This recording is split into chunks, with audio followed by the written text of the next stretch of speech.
I'm so tired of all these spiritual teachers acting like they have it all together. Like, I'm the first to say that I look at my money stuff every day. If I get afraid that I'm not going to have enough for something, if I get afraid that my business could go on some kind of downward slope and I could lose it, if I start feeling guilty of what I have, like, I'm the first to just like look at it. I admit it to myself. I admit it to others. Like, there's no in me, there's no idea that like we're supposed to be perfect. Like, we're human beings. So having limiting ideas is the part of the human experience.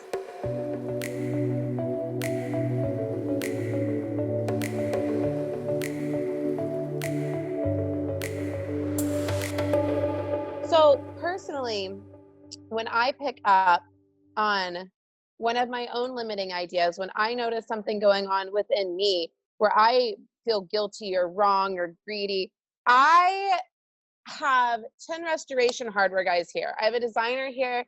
I have an assistant here. I don't know who that woman is I just saw or what I'm paying her for. And that's exactly what's happening inside my reality to hit on a new level of limiting ideas around what it means to be supported as a wealthy person. So, like, it was one thing when I was just starting my business and I could afford an assistant. It was another thing when my business was doing a little bit better and I could buy a Chanel bag here or there.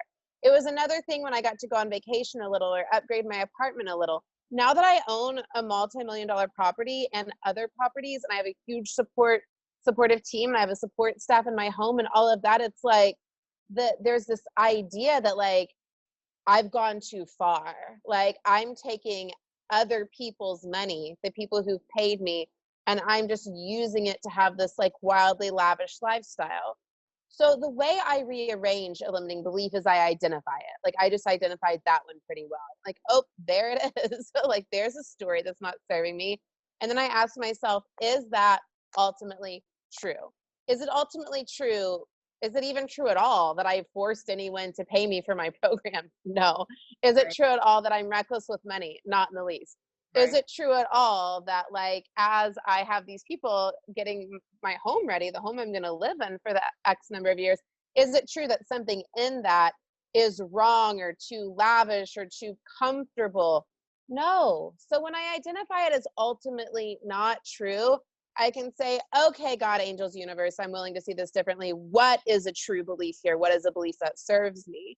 And in my reality, a belief typically comes through of like, Amanda, you're meant to do this work, or you're meant to be supported, or you're here to be the example. Don't fucking forget it.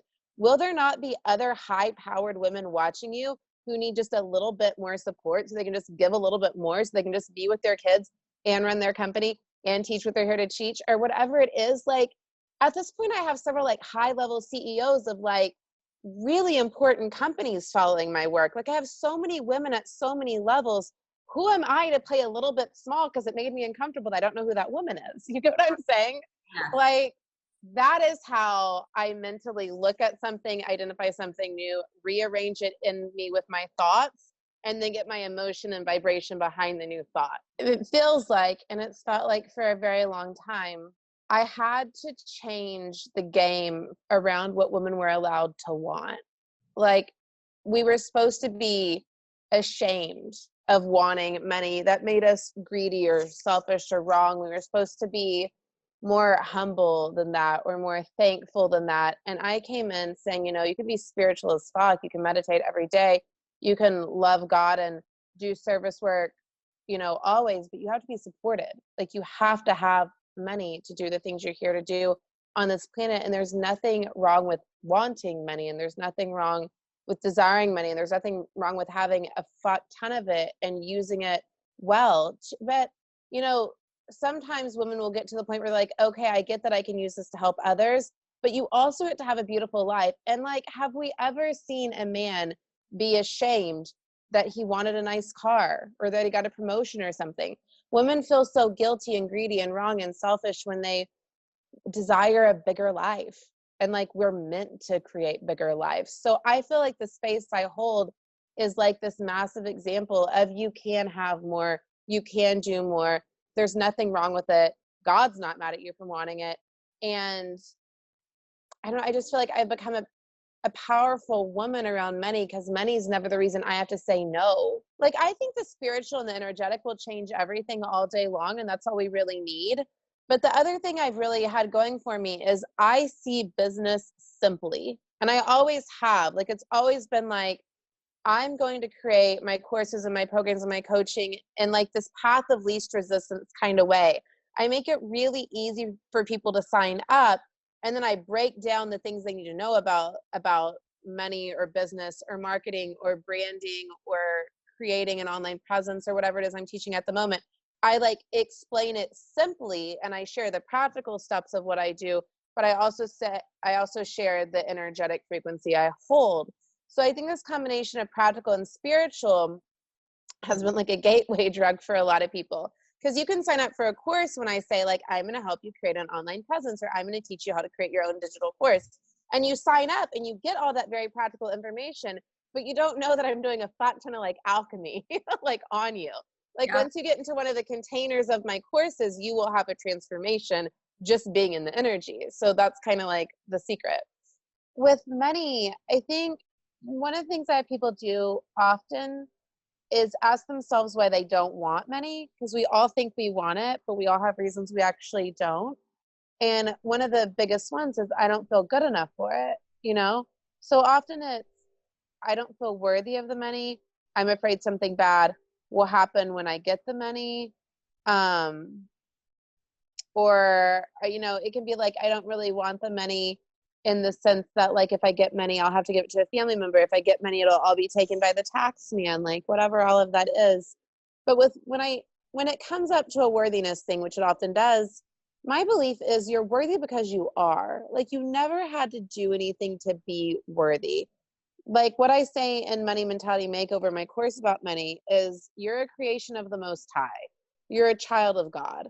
Like, the worth was never actually in question. And the whole universe, all the vibrations and frequencies of the universe and all the different paradigms and dynamics we create are all just responding to us. Like, money can't come if we don't believe we're worthy of money, because money, the frequency and energy of money, is just responding to the frequency and energy we hold around money, which is simply put the thoughts we think around money, the words we say around money, the things we imagine around money.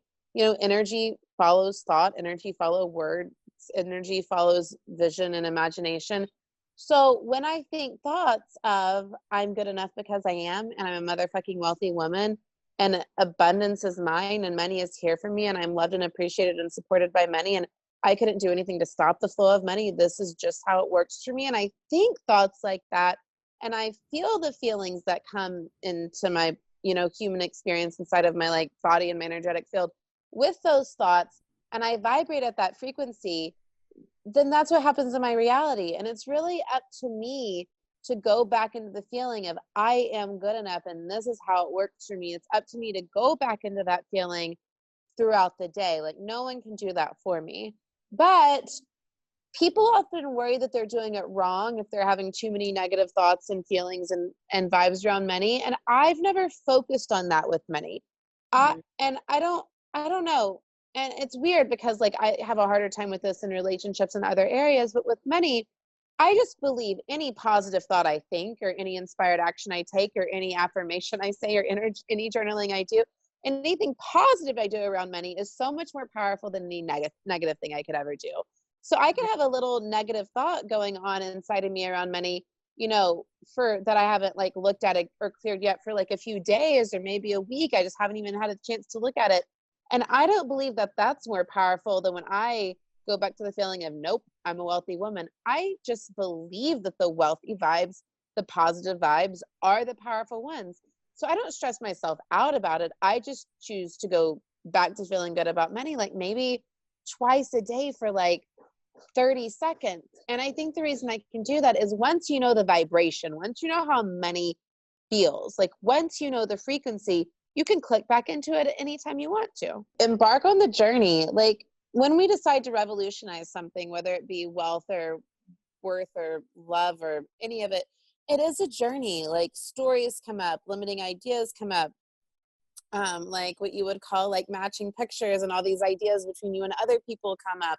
Like, a lot happens. But things only come up so you can heal them. So it's like, it's wildly worth it. It's wildly worth it.